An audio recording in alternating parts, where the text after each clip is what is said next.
میرا گناہ کیا تھا؟ آج اس کی زندگی کا سب سے بڑا دن تھا۔ آج اسے اس کا من پسند شخص ہم سفر کی شکل میں ملنے والا تھا، وہ جسے اس نے ہمیشہ سے چاہا تھا۔ وہ سرخ جوڑے میں سجی کھڑکی کے باہر مسکراتے ہوئے دوستوں اور رشتہ داروں کا ہجوم دیکھ رہی تھی۔ اکبر ولا خوبصورت کمکموں کی زد میں تھا۔ ہر ایک کی آنکھیں اس شاندار تیاری پر رش کر رہی تھیں۔ وہ آئینے کے سامنے کھڑی اپنے دوپٹے کو ٹھیک کر رہی تھی کہ یکدم اکبر ولا میں سناٹا سا چھا گیا۔ ڈھول تاشے اب بجنا بند ہو گئے تھے کہ اچانک اس کے دروازے پر کسی نے دستک دی۔ اس نے پلٹ کر دروازے کی طرف دیکھا۔ کون؟ اس نے تجسس سے دروازے کو گھورتے ہوئے پوچھا۔ میں ہوں بیٹا۔ رخسار اکبر سپاٹ چہرہ لیے کمرے میں داخل ہوئیں۔ کیا ہوا ہے امی؟ ماں کا اترا ہوا چہرہ دیکھ کر اس کا دل عجیب ہونے لگا۔ کچھ نہیں، بہت خوبصورت لگ رہی ہے میری بیٹی دلہن بن کر۔ ان کی آنکھوں میں نمی امڑنے لگی تو حورم نے گہری سانس لیتے ہوئے رخسار بیگم کو اپنے بازوؤں میں بھر لیا۔ پلیز امی، میں رونا نہیں چاہتی، میرا میک اپ خراب ہو جائے گا۔ حورم اپنی آنکھوں میں ابھرتی نمی کو روکتے ہوئے مصنوعی مسکراہٹ ہونٹوں پر سجاتے ہوئے بولی، مگر نہ جانے کیوں اس کا دل بے حد گھبرا رہا تھا۔ چلو بیٹا، نکاح کا وقت ہو گیا ہے، نیچے سب انتظار کر رہے ہیں۔ رخسار بیگم نظریں چراتے ہوئے اس کو شانوں سے تھامتے ہوئے اس کے ساتھ ساتھ چلنے لگیں۔ ہر طرف خوشی کا سما تھا۔ تمام مہمان، قاضی صاحب اور اشر سب اس کی آمد کے منتظر تھے۔ وہ لہنگا سنبھالتے اپنی والدہ کا ہاتھ تھامے لال اور سفید گلاب سے سجے سٹیج پر بیٹھ گئی۔ درمیان میں گلابی رنگ کا نیٹ کا پردہ حائل تھا۔ وہ اس کے وجود کو دیکھ سکتی تھی، مگر اشر کا چہرہ صحرے کی اوٹ میں تھا۔ قاضی صاحب نے نکاح پڑھانا شروع کیا۔ اسے لگا جیسے اس کا دل سینے سے نکل کر ہتھیلی پر آ جائے گا۔ حورم اکبر بنت اکبر علی، کیا آپ کو عالیان خان فرزند منصور کاظم 1,00,000 مہر سکہ رائج الوقت اپنے نکاح میں قبول ہے؟ وہ لمحے بھر کو ٹھٹکی، اس کا سارا وجود منجمد ہو گیا۔ اس نے بھیگی پلکیں اٹھا کر اپنے باپ کی جانب دیکھا۔ باپ کی شرمندہ آنکھیں اس کے وجود کو اندر تک گھائل کر چکی تھیں۔ وہ کچھ لمحے ساکت پردے کے اس پار بیٹھے شخص کو گھورتی رہی۔ یہ میرے سپنوں کی تعبیر نہیں تھی۔ سامنے بیٹھا شخص تو میری دعاؤں میں دور دور تک شامل نہیں تھا۔ پھر کیوں؟ رخسار بیگم نے آگے بڑھ کر حورم کے کندھے کو آہستگی سے دبایا۔ حورم کی خاموشی محفل میں بیٹھے ہر شخص کو شک میں مبتلا کر رہی تھی۔ اس نے ششدر نگاہیں ماں کے وجود پر ڈالیں۔ اب اسے ماں کے اترے ہوئے چہرے کی وجہ بخوبی سمجھ آ رہی تھی۔ حورم، قاضی صاحب کچھ پوچھ رہے ہیں، جواب دو۔ وہ ملتجیانہ نظروں سے حورم کے ہاتھ کو آہستگی سے دباتے ہوئے بولی۔ حورم اکبر بنت اکبر علی، کیا آپ کو عالیان خان فرزند منصور کاظم 1,00,000 حق مہر سکہ رائج الوقت اپنے نکاح میں قبول ہے؟ قاضی صاحب ایک بار پھر مخاطب ہوئے تھے۔ ہونٹ تھر تھرائے، دل کانپ اٹھا۔ جی قبول ہے۔ آنسو تھے جو تھم نہیں رہے تھے۔ ایک پل میں اس کا سارا وجود ڈھیر ہو گیا اور وہ اپنی ماں کی باہوں میں جھول گئی۔ اس کی آنکھ کھلی تو وہ ایک نرم گداز جہازی بیڈ پر نیم دراز تھی۔ اس کے سر میں درد کی ٹھیسیں اٹھ رہی تھیں۔ وہ کچھ پل چت لیٹے پنکھے کو گھورتی رہی، پھر اٹھ کر بیٹھ گئی۔ شناسائی کے باوجود بھی اسے یہاں کی ہر شے اجنبی محسوس ہو رہی تھی کہ اچانک واش روم سے عالیان ٹاول سے چہرہ صاف کرتے ہوئے نمودار ہوا۔ اس شخص کو دیکھ کر حورم کے تن بدن میں آگ سی لگ گئی۔ آپ کی طبیعت ٹھیک نہیں تھی، اس لیے میں نے جگانا مناسب نہیں سمجھا، اور ویسے بھی کافی رات ہو گئی تھی تو۔ وہ کچھ پل کے لیے رکا۔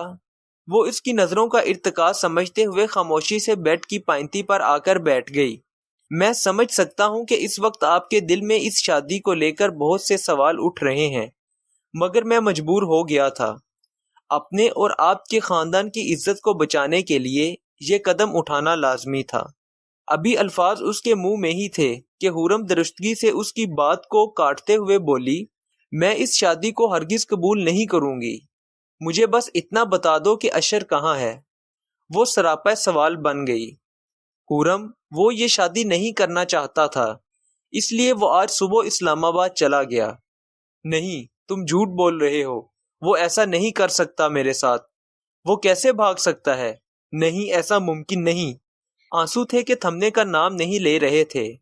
آلیان نے آگے بڑھ کر حورم کی دل جوئی کرنے کی کوشش کی، مگر حورم نے درستگی سے اس کا ہاتھ جھڑک دیا۔ حورم کی انگوٹھی پر لگے نگ نے آلیان کے ہاتھ کی پشت کو ہلکا سا زخمی کر دیا۔ مجھ پر تمہارا کوئی حق نہیں، سمجھ آئی؟ تم مجھے ہاتھ لگانے یا مجھ پر حق جتانے کی کوشش مت کرنا۔ وہ برہمی سے اس کی جانب انگشتے شہادت اٹھاتے ہوئے بولی اور اٹھ کر واش روم میں چلی گئی۔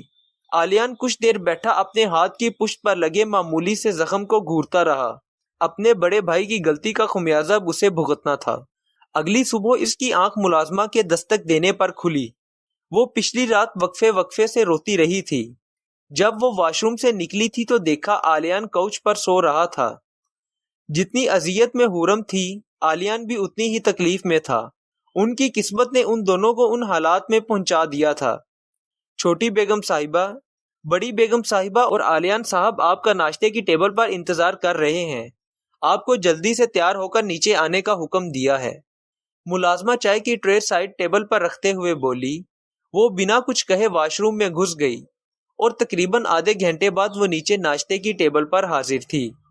اسے دیکھتے ہی آلیان کی والدہ سریا بیگم اپنی کرسی سے اٹھ گئیں اور حورم کے ماتھے پر بوسہ دیتے ہوئے اس کو آلیان کے برابر والی کرسی پر بیٹھنے کا اشارہ کیا۔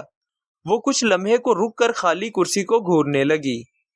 کیا ہوا بھابی، بیٹھ بھی جائیں، کن خیالوں میں گم ہو گئیں؟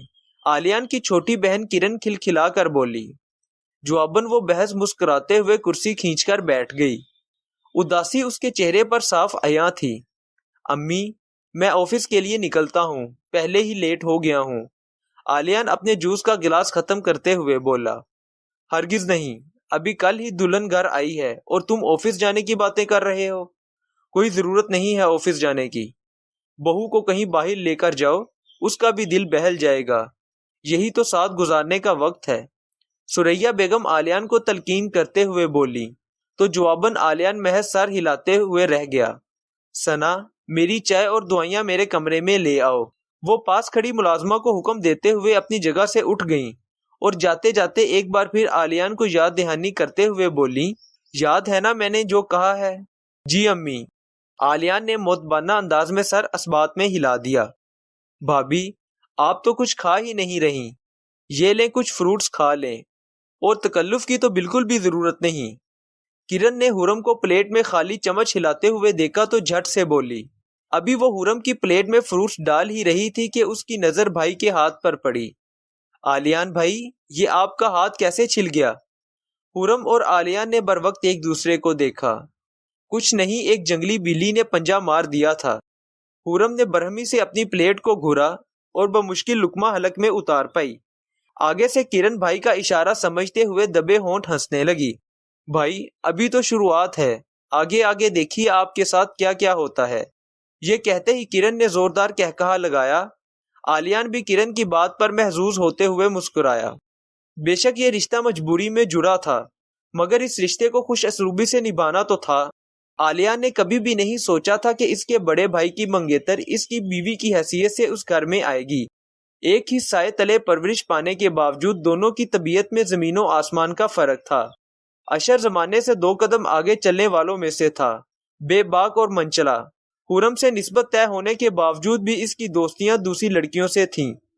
وہ جلد شادی کرنے کے حق میں کبھی بھی نہیں تھا، مگر حورم کے والد اکبر علی کی خواہش تھی کہ وہ جلد از جلد اپنی اکلوتی بیٹی کو اپنی آنکھوں کے سامنے اپنے گھر کا ہوتا ہوا دیکھیں اور اپنے فرض سے سبکدوش ہو جائیں۔ اشر ان کے بچپن کے دوست منصور کاظم کا بیٹا تھا اور ان کا ایک دوسرے کے گھر کافی آنا جانا تھا۔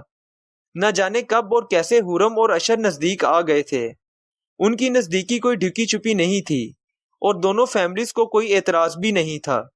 جب اشر کے والد نے رخصتی کرنے کی خواہش کا اظہار کیا تو بظاہر اشر نے کوئی رد عمل ظاہر نہیں کیا، مگر بارات والے دن وہ بنا بتائے اپنے دوستوں کے ساتھ اسلام آباد چلا گیا اور آلیان کو میسج پر تمام صورتحال سے آگاہ کر دیا۔ یہ سنتے ہی منصور کاظم کے پیروں تلے سے زمین کھسک گئی۔ یہ اشر کی مہربانی تھی جس کا خمیازہ آلیان کو زندگی بھر بھگتنا تھا۔ لندن جیسے آزاد ملک میں رہنے کے باوجود وہ اپنے مذہب، کلچر اور اپنے اصولوں کا پابند تھا وہ کافی سلجھی ہوئی طبیعت کا مالک تھا اور لندن سے پڑھائی مکمل کر کے آتے ہی منصور کاظم کا سارا کاروبار بہت اچھے سے سنبھال لیا تھا۔ شادی کے تقریباً ایک ہفتے بعد وہ آج پہلی بار آفس گیا تھا۔ ماں کی ہدایت پر وہ حرم کو باہر گھمانے پھرانے لے تو جاتا، مگر پورا وقت وہ دونوں ایک دوسرے سے بات تک نہ کرتے۔ اس کے مخاطب کرنے کے باوجود وہ عالیان کو پلٹ کر جواب تک نہیں دیتی تھی۔ اس کا یہ سلوک عالیان کی جانب غیر منصفانہ تھا، مگر اب کیا کر سکتے تھے؟ وہ چپ چاپ خاموشی سے اس کی بے رخی کو سہتا رہا۔ اس کے سوا اس کے پاس کوئی دوسرا آپشن نہیں تھا۔ آفس سے واپسی پر گھر آتے ہوئے راستے پر اس کی نظر پھولوں کی ایک دکان پر پڑی۔ بے ساختہ اس کے ذہن میں حرم کا چہرہ ابھرا۔ اس نے گاڑی سائیڈ میں پارک کی اور اس کے سابقہ رویہ کو نظر انداز کرتے ہوئے ایک خوبصورت سے لال گلابوں سے سجا بکے خرید لیا۔ وہ جب گھر آیا تو لاؤنج میں کرن اور سریا بیگم چائے سے لطف اندوز ہوتی خوشگپیوں میں مصروف تھیں۔ عالیان کے ہاتھوں میں گلاب کا بکے دیکھ کر سریا بیگم کے چہرے پر خوشگواری سی چھا گئی۔ وہ اپنے کمرے میں گئی ہے۔ ابھی بھی وہ عالیان کے جھکے ہوئے سر پر ہاتھ رکھتے ہوئے رسان سے بولی۔ وہ بنا کچھ کہے بس مسکراتے ہوئے اوپر کمرے کی جانب بڑھ گیا۔ کمرے کے دروازے پر ہلکی سی دستک دے کر وہ اندر داخل ہو گیا۔ وہ ڈریسنگ ٹیبل کے سامنے کھڑی فراوانی سے اپنے بالوں میں برش پھیر رہی تھی۔ دونوں نے بر وقت ایک دوسرے کو دیکھا۔ حرم کو اپنے وجود پر اس کی مسلسل نظریں الجھا رہی تھیں۔ وہ اسے نظر انداز کرتے ہوئے کمرے سے باہر جانے لگی تو عالیان نے آگے بڑھ کر اس کا راستہ روک لیا۔ یہ کیا حرکت ہے؟ وہ برہمی سے بولی۔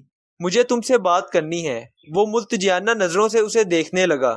کہو، اس نے بمشکل خود پر قابو رکھتے ہوئے کہا۔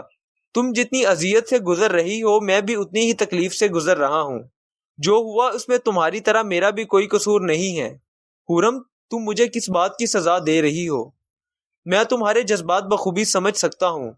تم کس کرب میں ہو ہم سب کو اس کا اندازہ ہے، لیکن یہ جو کچھ بھی ہوا یہ سب اللہ کی مرضی ہے۔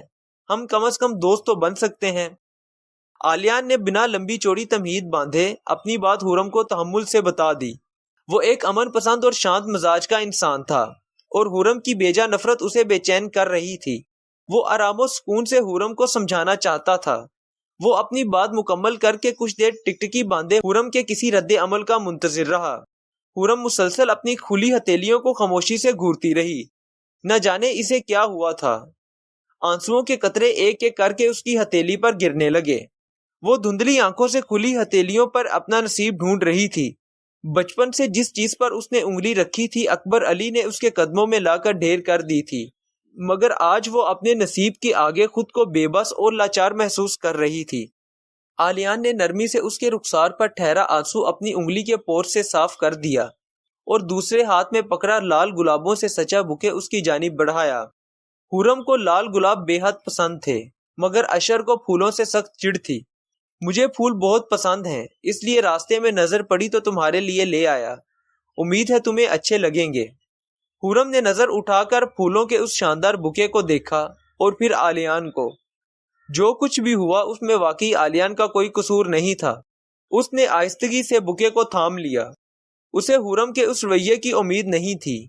اسے لگا کہ وہ اس رات کی طرح پھر اس کا اپنی جانب بڑھتا ہوا ہاتھ جھڑک دے گی یا پھولوں کا بکے سیدھا اس کے منہ پر مارے گی۔ شکر ہے آپ نے گلدستہ میرے منہ پر نہیں مارا۔ وہ اسے چھیڑتے ہوئے مسکرانے لگا۔ جواباً حرم کے چہرے پر بھی ہلکی سی مسکان ابھری۔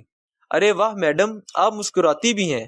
وہ مزید اسے چھیڑتے ہوئے اپنی جگہ سے اٹھا اور ٹائی ڈھیلی کرتے ہوئے واش روم میں داخل ہو گیا۔ حرم کچھ لمحے ہاتھ میں پکڑے گلدستے کو دیکھتی رہی۔ ان تازہ گلابوں کی خوشبو اسے کچھ حد تک محصور کر گئی تھی۔ عالیان نے تعلیم کی وجہ سے اپنا بیشتر وقت ملک سے باہر ہی کاٹا ہے، جس وجہ سے ان کا سامنا بھی بے حد کم ہوا ہے، بمشکل کسی تقریب میں یا فیملی گیٹ ٹوگیدرز میں، جس وجہ سے حرم اور عالیان کو کبھی ایک دوسرے سے زیادہ بات چیت کرنے کا یا پھر جاننے کا موقع نہیں ملا۔ مگر اب ایک طویل عمر تھی ایک دوسرے کو جاننے کے لیے۔ اب وہ اکثر ایک دوسرے سے بات کیا کرتے تھے۔ عالیان کے گھر والوں کا رویہ اس کے ساتھ کافی خوشگوار تھا۔ وہ آہستہ آہستہ ان کے ساتھ ایڈجسٹ ہونے لگی اور اپنے ماضی کو بھلانے کی کوشش کرنے لگی۔ شام کے وقت منصور کاظم، سریا بیگم، کرن اور عالیان باہر لان میں بیٹھے خوش گپیوں اور خشک میوہ جات سے لطف اندوز ہوتے کرن کی شادی کے حوالے سے منصوبہ بندی کر رہے تھے۔ جو آنے والے موسم سرما کو طے پائی تھی۔ خرم چائے کی ٹرے کے ساتھ لان میں داخل ہوئی اور ٹیبل پر چائے کے لوازمات کو سجانے لگی۔ بیٹا، تمہیں یہ سارے کام کرنے کی بالکل بھی ضرورت نہیں، ملازم کس مرض کی دوا ہے۔ سریا بیگم نے اسے چائے کی ٹرے لاتے ہوئے دیکھا تو شفقت سے مصنوعی ناراضگی ظاہر کرتے ہوئے بولی، کوئی بات نہیں امی، مجھے آپ سب کے کام کرنا اچھا لگتا ہے۔ خرم کی اس بات پر آلیان کے چہرے پر بشاشت چھا گئی۔ اس نے والہانہ انداز میں خرم کی جانب دیکھا۔ خرم اس کی نظروں کا ارتکاز سمجھتے ہوئے اپنا رخ دوسری جانب موڑ گئی، مگر چہرے پر ہلکی مسکراہٹ نمودار ہوئی تھی۔